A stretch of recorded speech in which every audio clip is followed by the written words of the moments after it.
Hello everyone. Today in this session we are going to discuss about Telnet FTP and IP utilities.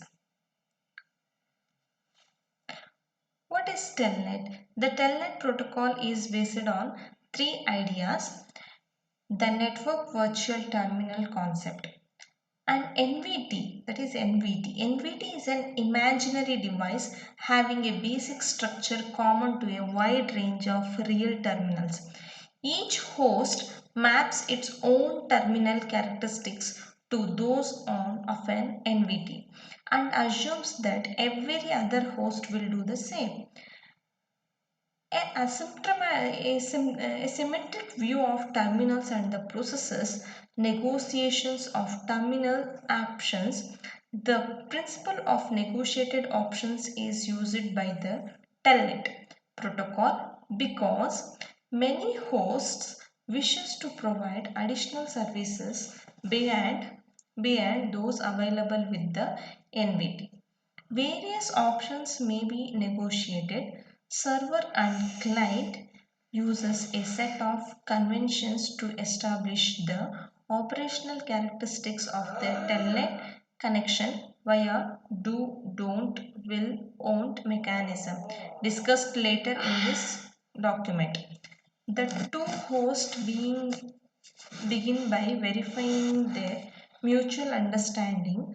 Once this initial negotiation is complete, they are capable of working on the minimum level implemented by the NVT.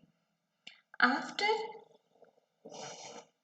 after this minimum understanding is achieved, they can negotiate additional options to extend the capability of the NVT to reflect more accurately the capability of the real hardware in use. Because of symmetric model used by Telnet, both the host and the client may propose additional options to be used. The set of operations is not part of the Telnet protocol, so that the new terminal feature can be incorporated without changing the Telnet protocol. All Telnet commands and the data flow through the same TCP connection. Commands start with a special character called the interpret as a command escape character IAC. The IAC code is 255. If the if a 255 is sent as a data, it must be followed by another 255. Each receiver must look at each byte that arrives. Look for the AIC. If the AIC is found and the next byte is IAIC, a single byte is presented to the application or the terminal. If the AIC is followed by any other code, then the telnet layer interprets this as a command. Next, telnet architecture. So as you see in the telnet architecture, we have two hosts, host A and host B, and we have NVT, negotiations between the NVT, telnet, TCP IP, and two operating systems are communicating with each other. First one, domain name system. The domain name system works on the client server model. It uses UDP protocol for transport layer communication. Domain name system uses hierarchical domain based naming schemes. The DNS server is configured with the full qualified domain names FQDN and email addresses mapped with their respective internet protocol addresses. A DNS server is restricted with FQDN and it responds back with the IP address mapped with it. DNS uses UDP port 53. Second one is Simple Mail Transfer Protocol SMTP. SMTP is used to transfer electronic mail from one user to the another user. This task is done by means of email client server user agents. The user is using the user clients helps the user to type and format the email and store until the internet is available. When the email is submitted to send, the sending process is handled by the message transfer agent, which is normally comes in built with the in email client software. Message transfer agent uses SMTP to forward the email to another message transfer agent on the server side. While SMTP is used to end user to only send the email, the servers normally use SMTP to send as well as receive emails. SMTP uses TCP port number 25 and 587. Client software uses Internet Message Access Protocol or POP protocol to receive the email. This is SMTP.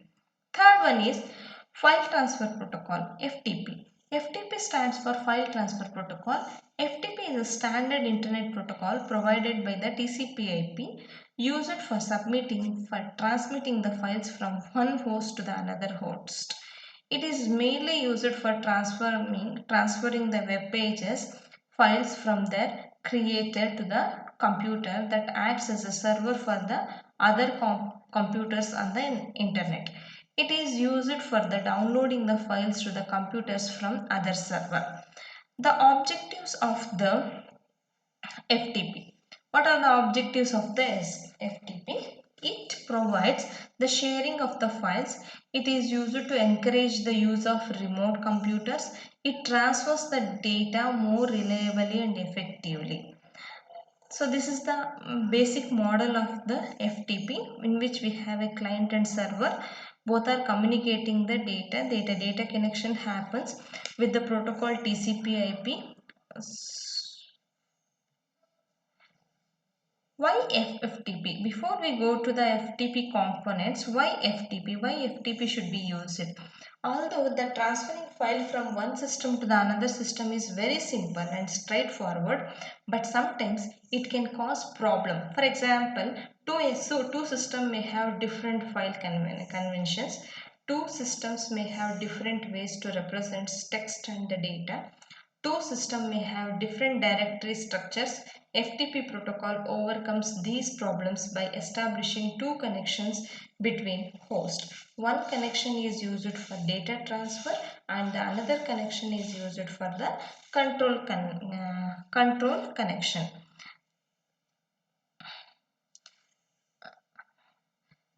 Next one, FTP components. FTP client has three components, that is user interface, control process, data transfer process.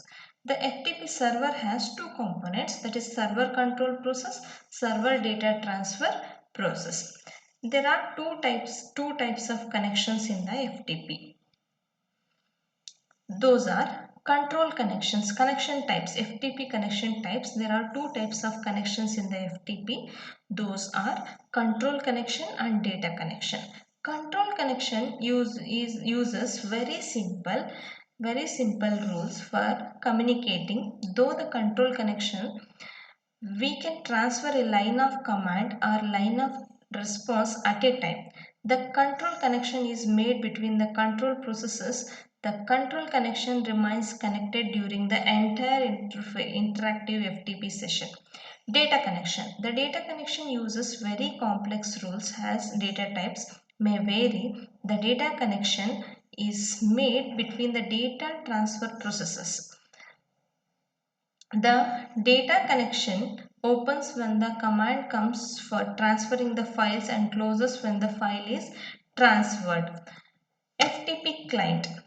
Next topic is FTP client. FTP client is a program that implements a file transfer protocol which allows you to transfer files between the two hosts on the internet. It allows a user to connect to a remote host and download the files. It has a set of commands that we can use to connect to the host. Transfers the files between you and your host, close the connection. The FTP program is also available as a built-in component in web browsers.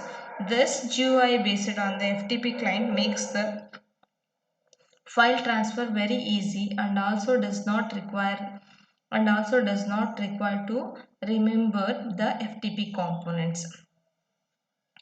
Advantages. Before we go to HTTP, what are the advantages of the HTTP? FTP. In the speed wise, one of the biggest advantage of the FTP is speed. The FTP is the only fastest way to transfer the files from one computer to the another computer. And in comparing in efficient wise, it is more efficient as we do not need to complete all the operation to get the entire file. Security. To access the FTP server, we need to log in with username and the password. Therefore, we can say the FTP is more secure. And back and forth movement, FTP allows us to transfer the files back and forth. Suppose if you are a manager of a company, you send some information to all the employees and they all send the information back to the same server. These are the advantages. It has some disadvantages also, that is it is not compatible with every system, and the standard requirement of the industry is that all FTP transmissions should be encrypted. However, not all the FTP provides equal and not all the provides offer the encryption.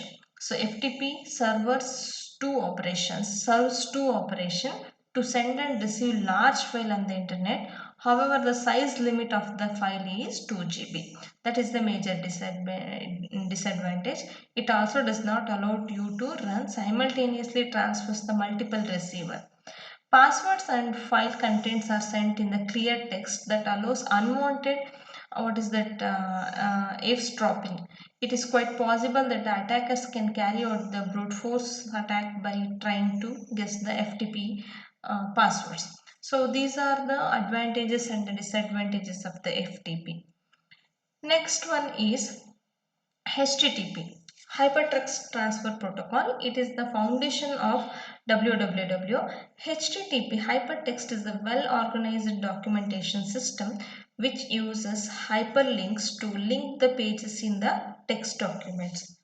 HTTP works on client-server model. When a user wants to access any HTTP page on the internet, the client mechanism at user end initiates a TCP connection to server and the port 80. When the server accepts the client request, the client is authorized to access web pages. To access the web pages, the client normally uses the web browsers, who are all responsible for initiating and maintaining and closing the TCP connection. HTTP is a stateless protocol which which means the server maintains no information about the earlier request by the client. HTTP versions, we have two versions of the HTTP. One is HTTP 1.0, HTTP 1.1. HTTP 1.0 uses non-persistent HTTP. At most, one object can send over a single TCP connection. In the HTTP 1.1, it uses persistent HTTP. In this version, multiple objects can be sent over a single TCP connection. Next heading is the basic features. Basic features. There are three basic features that make HTTP simple, very powerful protocol. What are those? There are three. HTTP is connectionless, HTTP is media independent, HTTP is stateless. HTTP is connectionless. The HTTP client, that is a browser, initiates a HTTP request, and after a request is made, the client waits for the response. The server processes the request and sends a response back, after which client disconnects the connection, so the client and the server know about each other during the current request and response only. Further, requests are made on the new connections, like client and servers are new to each other. HTTP is media independent. It means any type of data can be sent by HTTP as long as both the clients and the server know how to handle the data content. It is required for the client as well as the server to specify the content type using the appropriate meme type. HTTP is stateless. Third basic feature. As mentioned in the above, HTTP is connectionless and it is direct result of HTTP being stateless protocol. The client and server are aware of each other only during a current request. Afterwards, both of them forget about each other. Due to this nature of the protocol, neither the client nor the browser can retain the information between the different requests access the web pages. Next heading is IP TCP/IP utilities. TCP/IP utilities provides handy tools